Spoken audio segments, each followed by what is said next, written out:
North Korea is famous for its secrecy, its weapons programs, and its strict regime. But beneath the propaganda lies a problem that no missile parade can hide: a collapsing population. Imagine Kim Jong Un, usually shown as strong and ruthless, standing in public with tears in his eyes, urging women to have more children. That actually happened. For the first time, North Korea's leader admitted that his country faces a population crisis. The warning signs are clear. Fertility rates are falling, the population is aging, and the workforce is shrinking. And unlike other countries with the same problem, North Korea has no wealth or technology to cushion the impact.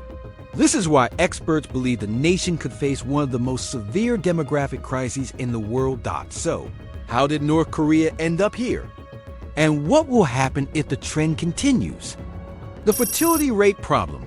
Key number is the total fertility rate, the average number of children a woman has in her lifetime. In North Korea, that number is just 1.79. To keep a population stable, it needs to be 2.1.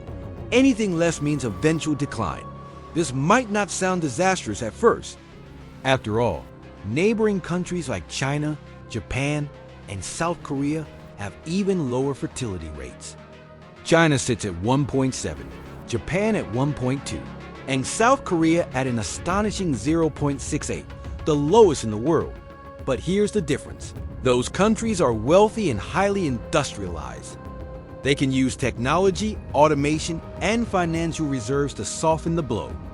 North Korea cannot. Its economy runs on manual labor. Every missing worker is a missing harvest, a missing soldier, a missing factory hand. That's why Kim Jong Un sees this as a threat to national survival. How did it happen? After the Korean War in 1953, North Korea's population was just 9 million. Like many post-war societies, it experienced a baby boom. By 1980, the population had doubled to nearly 18 million. Large families were encouraged, even celebrated, as a patriotic duty. But rapid growth created strain. North Korea's farms and factories never modernized. By the late 1980s, food shortages were already appearing. And then, disaster struck. The arduous march from 1994 to 1998.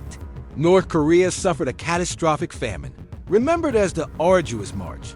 Floods, droughts, the loss of Soviet support, and poor government policies combined to create one of the worst humanitarian disasters of the 20th century. Between 600,000 and 3 million people died. Malnutrition was everywhere, and fertility rates collapsed. Many families were simply too weak or too fearful to bring children into the world. This famine created what demographers call a missing generation. Those lost years mean fewer women of childbearing age today, which guarantees lower birth rates, no matter what policies the government introduces. Cultural shifts, but famine isn't the only reason. North Korean society has also changed. In the past, large families were expected. Today, many women hesitate. Raising children in North Korea is expensive and uncertain. Food is scarce, housing is cramped, and education comes at a cost. Urbanization has also played a role. Families in Pyongyang and other cities often live in small apartments, where raising 3 or 4 children simply isn't practical. And women now play a bigger role in the informal economy, running markets, trading goods, and keeping families alive. That independence gives them more choice, and often they choose smaller families. An aging nation as a result. North Korea is aging. About 10% of the population is already over 65, and by 2050, it could be nearly 1 in 4. This means fewer young workers supporting more elderly citizens. In wealthy countries, pensions and technology help balance this. In North Korea, there is no such safety net.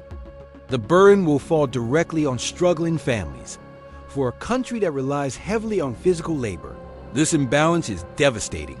Kim Jong Un's response. Kim Jong Un has acknowledged the crisis in unusually emotional speeches, even pleading with women to have more children. The regime has offered small rewards, better housing, extra rations, priority in schooling for families with multiple children. Propaganda campaigns glorify large families as heroes of the revolution. But despite these efforts, the numbers keep falling. Why? Because the problem isn't motivation, it's survival. Families don't feel secure enough to raise more children. Why do policies fail there? Are three main reasons the government's policies aren't working. Economics. Raising children is too costly in a country with chronic food shortages and weak healthcare. Gender roles. Women who support their families through market trading often see children as an obstacle to survival. Distrust. After decades of hardship, many people simply don't believe the state will support them or their children. What happens next? If nothing changes, the consequences will be severe. By 2030, North Korea's workforce will shrink significantly. By 2034, its overall population may begin to decline for the first time in modern history. That means fewer farmers, fewer factory workers, and fewer soldiers. It also means greater pressure on the younger generation, who will have to support both their own children and an expanding elderly population. For the regime, this is more than a demographic challenge. It's an existential threat. A smaller, weaker population undermines everything. North Korea depends on, from food production to military power.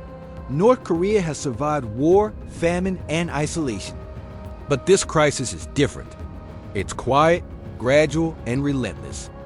A shrinking, aging population that could slowly suffocate the nation from within. And the most dangerous part? It may be unstoppable. The world often watches North Korea for its missiles and parades. But perhaps the real collapse won't come from outside. It will come from within. As fewer and fewer babies are born, this is North Korea's silent crisis. A crisis not of battles or bombs, but of a nation running out of people.